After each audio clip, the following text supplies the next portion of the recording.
In this video I'm going to show you how to measure up for a replacement tilt and turn window kit. Over time these kits can fail from the hinges to the centre gearbox, corner drives.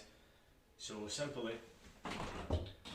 open your window, and the size you want to take is the sash internal rebate size, which is where the gearing is wrapped around the sash. So measure your width, we have 765mm, and then measure your height, we have 1035mm. Once you have that information, also note which side the hinges are from inside. If the hinges are concealed, whereas when the window's closed you can't see them, or if they're face fixed, when you close the window you can see the top and the bottom hinge.